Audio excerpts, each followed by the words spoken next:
So the language that you're talking about is the language of strong possibility in a relationship with advice. What you said was we should win. We should win.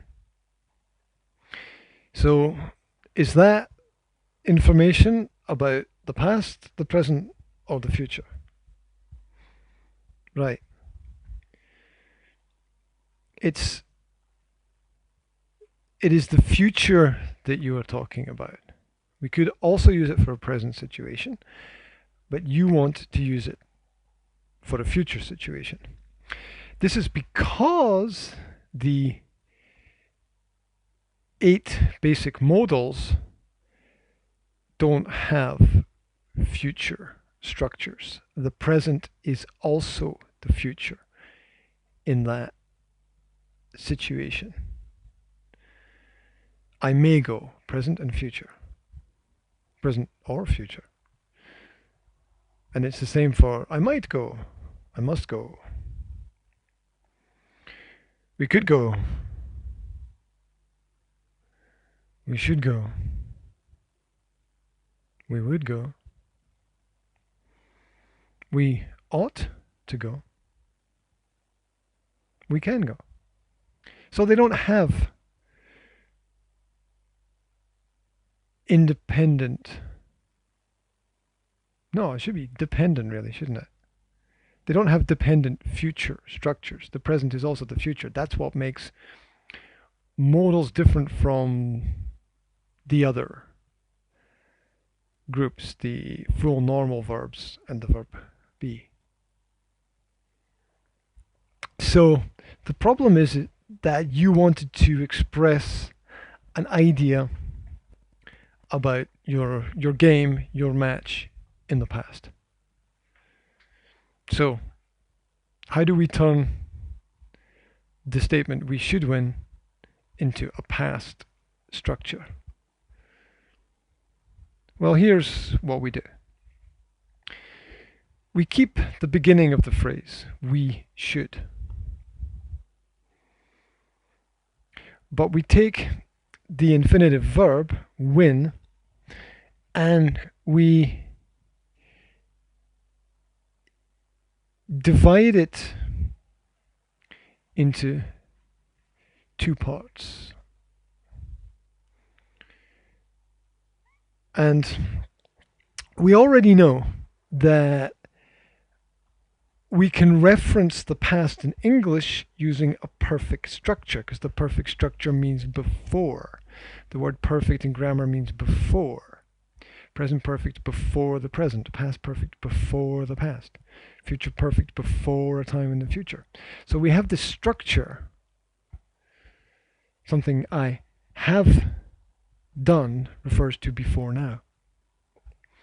So we have this structure using have and a past participle that means before. So we can add that here. We should have, and win, the past participle of win, win 1 is 1. So we create we should have 1. We should have 1. Should plus the infinitive plus the past participle. It's not the present perfect, because if we use he, she, or it, we do not use has. Should is a modal. Modals are, with the exception of ought, all followed directly by infinitives. So we should have 1. We should have 1. Have plus the past participle is called the perfect infinitive. It has a name. It's called the perfect infinitive. Not really that important to know the name, but it has a name. The perfect infinitive. And it expresses an idea in the past. So this is how we turn we should win as a reference to possibly the present, but in your situation the future, into we should have won, a reference to the past, and with the perfect infinitive, it suggests that the activity was not completed or was unsuccessful. We should have won, but we didn't win. We lost. And if you want to take it just that little bit further, basically we use should to express this idea, but we can also use ought to as well. We can take out should from the structure and phrases and put in ought to. Present future, we ought to win. And in the past, we ought to have won. We ought to have won. Hopefully you can see from the structure written down that sometimes at the structural level, English is very much like mathematics. You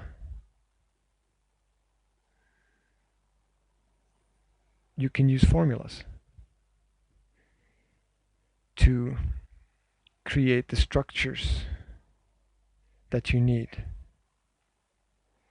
Of course, at higher levels, the language becomes, I think, more flexible, maybe slightly less transparent, maybe more emotional. But we're not going to worry about that here today. So I hope that that answers the question for you.